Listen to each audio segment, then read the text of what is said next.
Hello everyone, कैसे हैं आप सभी। आशा करते हो अच्छे होंगे और खूब मन लगा के पढ़ाई कर रहे होंगे। तो ज़्यादातर स्टूडेंट की प्रॉब्लम यही होती है कि उन्हें अपना सिलेबस बहुत कठिन लगता है। उन्हें समझ में नहीं आता है कि कैसे शुरू करें पढ़ना, कहाँ से शुरू करें पढ़ना।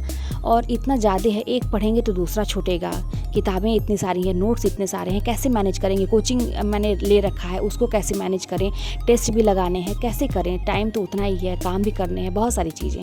तो देखिए फिर वो क्या करता है ना कि हिम्मत करके किताबें तो उठा लेता है पढ़ने के लिए, और पढ़ने बैठ भी जाता है। सारी चीज़ें वो सोच समझ के बैठता है, लेकिन वो जैसे किताबें उठाता है, अब एक पेज पढ़ा, उसे लैंग्वेज बहुत कठिन लगती है। वो क्या करता है, घबरा जाता है उसी में, और फिर पेजेस को पलटने लगता है। दूसरे पेज, तीसरे पेज पे चला जाता है। ये नहीं सोचता कि हाँ, उसी पेज पे रुक के थोड़ा सा उसे समझने का प्रयास करें। फिर वो परेशान रहता है, समय देखता है कि मेरा इतने समय चला गया, मैं इतने समय से बैठा हुआ हूँ पढ़ने के लिए, साथ में खाने पीने की चीज़ भी लेके वो बैठता है, क्योंकि भूख और प्यास बहुत जल्दी लगती है। जब पढ़ने में मन नहीं लगता है ना, तो यही सारी चीज़ें होती हैं, और भी काम नज़र आते हैं। अब एक किताब समझ में नहीं है, दूसरी किताब उठा ली कि चलो भाई इसमें देखते हैं।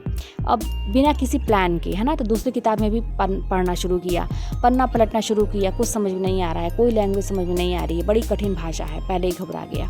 अब इस तरह से पन्ना पलटते हुए पहले से ही मन उदास हो गया है। अब वो करे तो क्या करे। अब उसे लगता है कि अब क्या होगा, इतना सारा सिलेबस है, क्या पढ़ें क्या छोड़ें। फिर वो अगली किताब उठाता है। अब इस तरह से वो देखता है कि अरे इतनी सारी चीज़ें पड़ी हुई हैं। अभी तीसरी किताब भी उठाता है वो, और उसमें भी वो देखता है, समय बार बार देखता है कि इतने देर से मैं बैठा हूँ पढ़ने के लिए, और थका रहे या ना थका रहे, लेकिन सोच सोच के वो अपने आप को थका लेता है कि हाँ, मैं इतनी देर से बैठा हूँ पढ़ने के लिए। वहीं कुछ इंटरेस्टिंग चीज़ें वो अगर देखता है, 3 घंटे की मूवी देखी या और कुछ करे, तो थकान महसूस नहीं होती है। लेकिन जब भी पढ़ने बैठेंगे तो आप देखते होंगे, आप लोग भी ये चीज़ माइंड किए होंगे कि थकान बड़ी जल्दी आती है। चलो भाई, थक गए, गला सूख गया, चलो कुछ खा लेते हैं, भूख भी लग गई। इसी में खाना शुरू कर देता है।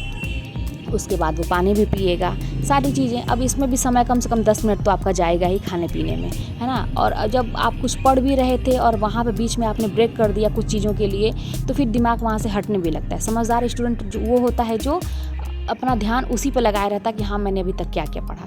लेकिन अधिकतर लोग नहीं करते हैं। अब उसे चिंता लगी है कि भाई मैंने तो ऑनलाइन कोचिंग ले रखा है, अब मैं इसके नोट्स कैसे बनाऊंगा, वीडियोस भी देखना ज़रूरी है, वहाँ पे मैंने इतने पैसे इन्वेस्ट किए हैं, अब क्या करें। फिर सोच के वो क्या करता है कि बिना किसी प्लान के, चलो भाई कोई भी वीडियो देखते हैं क्या आया है, उसमें से उठाते हैं और उसको लिखना शुरू कर देते हैं। वो अपना ऐप वगैरह खोलता है, उसमें से कोई वीडियो चूज़ करता है, और उसके बाद से वो लिखना भी शुरू कर देता है। और उसके अपनी जान में वो मेहनत कर रहा है, ऐसी बात नहीं है। लेकिन होता है ना कि मेहनत भी कई तरीके की होती है।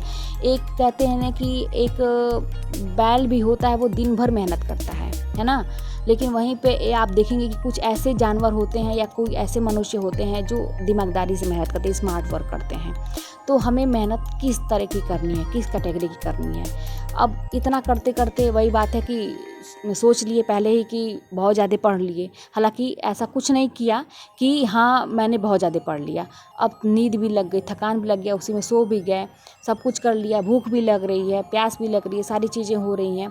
फिर एक टाइम ऐसा आता है कि अब लगता है कि यार क्या लिखें, चलो ऐसे सुनते हैं, है ना, वीडियो सुनते हैं, और इसको ऐसे ही हमको समझ में आ जाएगा, लिखने की क्या ज़रूरत है। वो क्या करता है कि नोट्स के भी इधर उधर पन्ने पलटता है और वीडियो को देखता रहता है बस। और कुछ अगर उसको मन किया तो कुछ नोट किया, लेकिन एक कहते हैं ना कि जिम्मेदारी से नहीं, जो मन किया वो किया, नहीं मन किया तो नहीं किया। क्यों? क्योंकि बहुत थक गए हैं। और सारी चीज़ें ना इसी पर डिपेंड करती हैं कि हम जब बार बार ये सोचते थे कि हम बहुत थक गए हैं, मुझे भूख लग गई है, मुझे प्यास लग गई है, उसी में कोई बुला रहा है, उसको भी ध्यान लगाना है, क्या हो रहा है, कौन आ रहा है, घर में कौन जा रहा है, उधर काम पड़े हैं, बहुत सारी चीज़ें ना जब दिमाग में चलती हैं। अब इतना सब कुछ होते होते अब लो भैया, सब कुछ हो गया, इतनी सारी किताबें हो गई, हो चुकी पढ़ाई। अब वो क्या करता है कि सिर पे हाथ रख के बैठ जाता है और सोचता है कि अब क्या करें, अब तो मेरे बस की बात नहीं है, इतना समय भी दिया। और अगर वो सोचता है कि मैंने क्या पढ़ा, तो उसे कुछ नहीं लगता है, लगता है कि यार मैंने तो कुछ भी नहीं पढ़ा एक तरह से। अब वो यही चीज़ है ना कि यहीं से एक मतलब कहा जाता है कि निराशा जो है ना आने लगती है मन में। यहीं से आपको संभलना है, इसी पॉइंट पे अपने आप को संभालना है। करना क्या होगा, थोड़ा सा बैठ के सोचिए। कुछ नहीं करना है, मैं बताती हूँ जो मैंने किया था। मेरे पास एक डायरी रहती थी पुरानी, आपके पास भी कोई भी डायरी होगी या कोई भी कॉपी होगी, उसको आप ले सकते हैं। तो मैं इस डायरी में अब नोट करती थी, पहले बात तो क्या मुझे करना है आज की डेट में, क्या मुझे करना है कल की डेट में। हालांकि मैं एक दिन पहले ही प्लान करती थी, ठीक है। तो मैं लिख लेती थी कि अब डेट डालती थी ऊपर, और सारे जितने भी मेरे सब्जेक्ट हैं, सब्जेक्ट तो मेरा एक ही है, उसको कई पार्ट में बांट लेती थी कि एक दिन में मुझे कितना पढ़ना है। मैं उसे नोट डाउन करती थी, टाइम टेबल जो कहा जाता है कि एक एक दिन का, है ना, एक एक दिन का। लेकिन माइंड में कहीं मैं एक जगह और नोट करती थी कि एक वीक में मुझे कितना कर लेना है। अब इस तरह से मैंने लिख के रख लिया। अब जो है मुझे किसी चीज़ की टेंशन नहीं है, मैं सारा काम वगैरह निपटा के सारा कुछ करके अब मैं उसी के अकॉर्डिंग, मैंने जो लिख के रखा है उसी के अकॉर्डिंग मैंने अपनी चीज़ें उठाई। सिलेबस के अकॉर्डिंग मैंने कोई जो भी टॉपिक मैंने लिखा है उसको उठाया, पढ़ना शुरू किया। और आप देखेंगे ये ना कि एक उसमें से ना होता है कि नहीं मुझे करना है, अगर आपने लिख के रख लिया तो होता है कि नहीं मुझे करना है। अब इस तरह से चीज़ें आसान होने लगी। उसके बाद से एक चीज़ हो गया, चलो मन में एक होता था कि हो गया। अब उसके बाद मैं क्या करती थी ना कि डायरी में टिक लगाती थी कि हाँ मैंने ये कर लिया, टिक। बड़ा अच्छा फील होता था कि हाँ मैंने अपना टारगेट कंप्लीट किया। उसके बाद खाने पीने की चीज़ को भी मैंने हटा के मैं किनारे कर देती थी कि मुझे देखना नहीं। हाँ पानी की बोतल रहती थी कि भाई जो रोज़ मैं पढ़ती थी तो मुझे प्यास लगती थी, लेकिन कोई भी बीच में उठ के खाना पीना नहीं है, कुछ नहीं। उसके बाद मैं दूसरा टॉपिक उठाती थी, जैसा मैंने टाइम टेबल बनाया था उसको भी मैं अच्छे से तैयार करती थी, वो भी हो गया। अब ऐसा बहुत अच्छा फील होता था। फिर आप डायरी उठाइए, उसमें टिक मार्क करिए कि हाँ मैंने ये दो टॉपिक तैयार कर लिया। उसके बाद आप अपना देखिए कि आपको और क्या करना है।